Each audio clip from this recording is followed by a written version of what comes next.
اب دیکھنا یہ ہے ہم میں سے بہت سارے لوگ دعائیں کرتے ہیں نا امید ہو جاتی ہیں. کئی کو کہ ہمیں بہت دن سے دعا کرنی, ہماری دعا آسمان میں نہیں جا رہی بھائی, ہمیں گنہگار ہیں بھائی, اللہ ہماری دعا سن رہا نہیں بھائی. یہ غلط ہمارا تصور ہے, ہماری یہ غلط سوچ ہے. جبکہ دعا کے بارے میں اللہ کے نبی کہتے ہیں الدعا ہوا مخ العبادہ, دعا تمام عبادتوں کا مغز ہے. لا يرد الخزاة الا الدعاء, تقدیر کو کوئی چیز بدل سکتی ہے تو سوائے دعا کے کوئی چیز نہیں بدل سکتی. اور دعا لیس شیء اکرم علی اللہ الا الدعاء, اللہ کے نزدیک دعا سے مقدس عبادت کوئی بھی نہیں ہے. کیونکہ جمعہ پڑھنے کے لیے جمعہ کا دن ہونا شرط ہے, حج کرنے کے لیے ذی الحجہ کا 8 ذی الحجہ سے 13 ذی الحجہ وہ دن آنا شرط ہے, فرض روزے رکھنے کے لیے رمضان کا مہینہ ہونا شرط ہے, زکوٰۃ دینے کے لیے 1 سال کا بیتنا شرط ہے, اور آپ تمام عبادتیں بقرعید کا بکرا ذبح کرنے کے لیے ذی الحجہ کا مہینہ بقرعید کی عید ہونا شرط ہے. لیکن دعا ایک ایسی عبادت ہے, دعا ایک جس کے لیے کوئی ٹائم نہیں, کوئی ٹیبل نہیں, یہ مہینے میں یہ وقت میں نہیں. فجر پڑھنے کے لیے صبح صادق ہونا شرط, ظہر پڑھنے کے لیے زوال کا ڈھلنا شرط, عصر پڑھنے کے لیے ہر انسان کا ایک سایہ مقدار ہونا شرط, مغرب پڑھنے کے لیے سورج ڈوبنا شرط, عشاء پڑھنے کے لیے آسمان کی شفق غائب ہونا شرط. یہ تمام عبادتوں کے ٹائم مقرر ہیں. دعا ایک ایسی عبادت اس کے لیے کوئی ٹائم نہیں. سال کے 12 مہینے, مہینے کے 30 دن, دن کے 24 گھنٹے, گھنٹے کے 60 منٹ, منٹ کے 60 سیکنڈ. جب بھی آپ اپنے رب سے کانٹیکٹ کرنا چاہیں ہاتھ اٹھائیں, یا ربی کہیں, اے میرے رب. اللہ بولتا بول میرے بندے کیا ہونا تجھے, بولتا. دن کے 24 گھنٹے کبھی بھی اللہ سے کانٹیکٹ کر سکتے, وہی سی مقدس عبادت یہ دعا. لیکن اس دعا کو ہم نے ڈھنگ سے سیکھا نہیں, سمجھا نہیں, جس کی وجہ سے اللہ سے دعائیں کرتی تھک جاتی, اللہ نہیں دے رہا سمجھ کے دوسروں کے آستانوں پہ چلے آتے, دوسرے کے درگاہوں پہ چلے آتے. اللہ ہماری کہاں سنتا بھائی, اللہ ہمیں بڑے گنہگار ہیں بھائی, اللہ ولی اللہ کی سنتا, ان ولی اللہ کا وسیلہ پکڑیں گے, ان بزرگوں کے وسیلے سے جائیں گے, اللہ بہت جلدی سنتا. یہ غلط کانسنٹریشن ہے ہمارا, ہے غلط تصورات ہیں. اسلام کی صحیح تعلیمات آپ کو نہیں معلوم رہنے کی وجہ سے آپ ڈھنگ سے دعا نہیں کرتے. آج کے جمعہ میں میں بتاؤں گا کون سی دعائیں آسمان میں جاتی, کون سی دعائیں آسمان کے نیچے سے رد کر دی جاتی. آپ دعا کو دعا کے طریقے سے کیجئے, آپ کی ہر دعا آسمان میں جائے گی, اللہ ہر دعا آپ کی قبول کرے گا.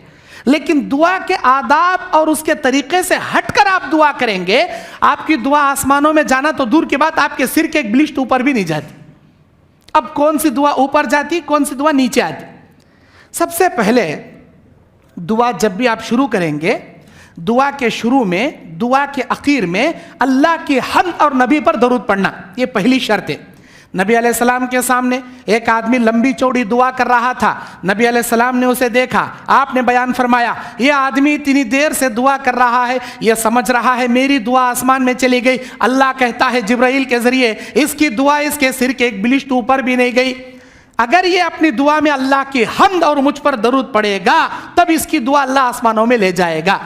اللہ کے نبی صحابہ کو بول رہے تھے, وہ دعا مانگنے والا سن لیا نبی کی بات, اور اپنی دعا میں اللہ کی حمد کرنا شروع کیا, نبی پر درود پڑھنا شروع کیا. تب نبی نے کہا اب اس کی دعا فرشتوں نے آسمان میں لے کر چلے گئے. پہلی شرط کیا؟ دعا کے شروع میں اللہ کی حمد سورہ فاتحہ پڑھنا, اس کے بعد درود ابراہیمی پڑھنا. اگر یہ نہیں آتا, آپ کو کچھ بھی اللہ کی تعریف کے کلمات آتے ہوں, اللہ کی حمد اور نبی پر درود کے ذریعے دعا شروع کرنا, اللہ کی حمد اور درود کے ذریعے دعا ختم کرنا.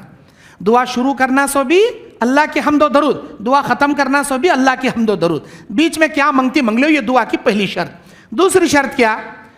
دعا کبھی بھی اللہ سے کریں تو یقین کامل رکھ کے کرنا کہ میرا رب سمیع و بصیر ہے, سننے والا, دیکھنے والا, دعاؤں کا قبول کرنے والا, عطا کرنے والا. بے شک میری دعا سنتا, مجھے بے شک اللہ نعمتیں دیتا, یہ یقین رکھ کے دعا کرنا. اللہ تعالیٰ کے نبی کہتے ہیں ادعوا اللہ وانتم موقنون بالاجابہ, اے میرے صحابہ تم ایسے دعا کرو جس کی قبولیت کا مکمل یقین اللہ کی ذات پر رکھ کر تم دعائیں کرو, وہی دعائیں آسمان میں لوٹائی جاتی ہیں, آسمان میں پہنچائی جاتی ہیں. انتم موقنون اجابہ, اللہ میری دعا ضرور قبول کرتا, یہ اللہ کی ذات پہ بھروسہ رکھ کو دعا کرنا. اللہ سنتا کہ نہیں سنتا کہ دیکھیں گے, اللہ لیتا کہ نہیں لیتا کہ دیکھیں گے. نہیں لیا تو ہیں ہمارے آستانے ہیں, درگاہ ہیں, جھاڑا ہیں, فلاں بابا ہیں, وہاں جائیں گے. نہیں, ڈاؤٹ سے دعا نہیں کرنا, 100% یقین کامل اللہ کی ذات پہ توکل و بھروسہ رکھ کے دعا کرنا. بے شک میرا رب میرا سنتا مجھے دیتا، یہ یقین رکھ کے کرنا، دوسری شرط۔ تیسری شرط، آپ جب بھی دعا کریں گے تو اپنے دل اور دماغ کو حاضر رکھ کے دعا کرنا۔ بعض لوگ کیا کرتے ہیں، دعا کے لیے ہاتھ اٹھا کے ان کا مائنڈ، ان کا دل دماغ کان کی مارکیٹ میں گھومتے رہتا، ہاتھ اٹھائے سو طوطا میں نے رٹے سر کے چند کلمات رہتی ان کی زبان، اللہ یہ دے، اللہ وہ دے، اللہ یہ بچا وہ بچا، آمین ہو، سو اٹھ کو انہیں کیا مانگ رہا اسے معلوم رہتا نہیں۔ دل دماغ حاضر رکھ کر دعا کرنا، آپ کو معلوم رہنا میں اللہ سے کیا مانگ رہوں، میں اللہ سے کیا بھیک لے رہوں، میں اللہ کے سامنے کیا دامن پھیلا کے پوچھ رہوں، آپ کو معلوم رہنا۔ اللہ کے نبی کہتے ہیں وَاعْلَمُوا إِنَّ اللَّهَ لَا يَسْتَجِيبُ بِقَلْبٍ غَافِلٍ، بے شک میرا رب ان دعاؤں کو ہرگز نہیں سنتا جو غفلت بھرے دلوں سے دعائیں کی جاتی ہیں۔ غفلت بھرے دل سے مطلب آؤٹ آف مائنڈ، مائنڈ کہاں کی ہے، دل کہاں کی ہے، دھڑ کہاں کی ہے تمہارا، اور تمہیں کیا بول رہی تم نے معلوم نہیں، ایسی دعائیں اللہ لیتا بھی نہیں سنتا بھی نہیں۔ دل دماغ حاضر رکھ کے دعا کرنا۔ تین شرط یہ دعا کے، پہلی حمد و درود، دوسری اللہ یقین سے قبول کرتا سنتا دیتا یہ یقین اللہ کے ذات، تیسرا دل دماغ حاضر۔ اب یہ تین شرطوں کے ساتھ آپ نے دعا کیا، آپ کی دعا آسمان میں چلے گی، اللہ کے پاس پہنچائی گئی۔ جب اللہ کے دربار میں آپ کی دعا پہنچے گی، اللہ تعالیٰ اس دعا کو قبول کر کے عطا کرنے کے بھی تین قوانین اللہ کے،